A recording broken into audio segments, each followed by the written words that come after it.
Արցախն ու Հայաստանը նույնն են, որ քաղաքական ուժը սա չի ընդունում, ժողովուրդը ստիպում է հեռանալ։ Արմեն Ռուստամյանն է հիշեցնում Կոնգրես ՀԺԿ առաջնորդին ՀՀՇ-ական անցյալը։ Այդ քաղաքական ուժը չէր հեռանա 98 թվականին, եթե իրեն չպարտադրեին հեռանալ եւ իր շրջապատն ապարտադրել, որովհետեւ չեն համաձայնվել այդ խաղաղության ծրագրին։ Տարածքներ խաղաղության դիմաստախրահարչակ բանաձևը չի ընդունվել իր իսկ շրջապատի կողմից։ Աստիճանաբար համոզվում են, որ շրջապատն էլ ստիպել է Լևոն Տեր-Պետրոսյանին, որ թողնի ժողովուրդը հաղթի, ասում է Դաշնակցության ցուցակը գլխավորող գործիչը։ Այդ տրամատ բանությունը ունեցող մարդը ոնց կարար հաղթանակ տաներ։ Պարզ չի, որ այդ իրեն պարզապես մղել է հենց իր շրջապատը, որ այդ հաղթանակը տանի։ Դրսի որևէ ուժ հայ ժողովրդին հաղթանակ չի նվիրել, ժողովուրդն է հաղթել, ասում է Ռուստամյանը։ Ամեն օր Ազեր TV են նայում այս մարդիկ, որտեղ անընդհատ այդ բաներն է քարոզվում, որ ոչ թե դուք եք պարտվել, ադրբեջանցի ժողովուրդ, դուք հերոսական ժողովուրդ եք, այ հայերին օգնել են ռուսները, մյուսները եւ այլն, դրա համար են հաղթել։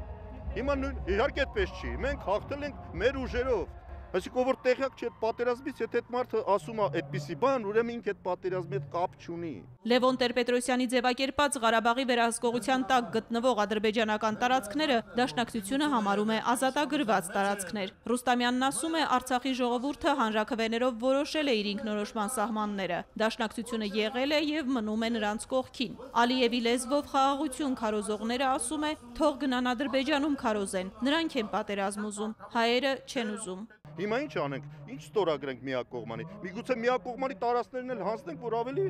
վստահելի դառնանք։ Այսինքն դա է մարդկանց ուզածը, այսինքն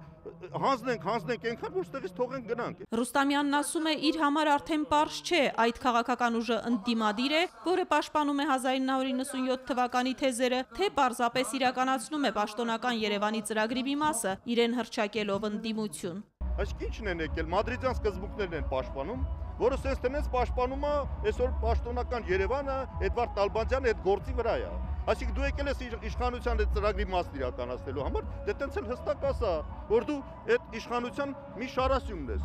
Լավ է, որ Կոնգրես ՀԺԿ առաջնորդն այս ամենը ասում է մինչև իշխանության գալը, ընդգծում է Արմեն Ռուստամյանը։ Ժողովուրդը հետևություն կանի։ Պատկերացրեք 88 թվին Լևոն Տեր-Պետրոսյանը այս բաներն ասել, հրապարակում մի վայրկյան կմնար, նրանք կթողեին ընդդեմանար 88 թվականին։ Հիմա լավագույնը նախապես է ասում, մարդիկ թող իմանան այս քաղաքական ուժի իրական նպատակները որն է, եւ թող այդ համապատասխան քվեարկությամբ էլ արձանագրեն դա։ Դաշնակցության դիրքորոշումը արտաշատում քարոզչափ աստառին է։ Աղվան Վարդանյանն ասում է, մարդիկ են իրենց քվեարկությամբ որոշելու, ինչ որակի քաղաքական ուժ են ուզում տեսնել խորհրդարանում։ Շատ ձայն կտակ Դաշնակցությանը։ Դաշնակցությունը պարլամենտում կլինի ռեալ մեծ թիվ կունենա, այդ խնդիրները շատ ավելի արագ ու արդյունավետ կլուծվեն։ Ազգերի մեծ ընտանիքի մեջ հայ ժողովուրդը հաստատ վերջին տեղում չէ, բայց Դաշնակցության գլխավորությամբ, ղեկավարությամբ դառնալու է առաջնակարգերի շարքում։ Համոզված եղեք,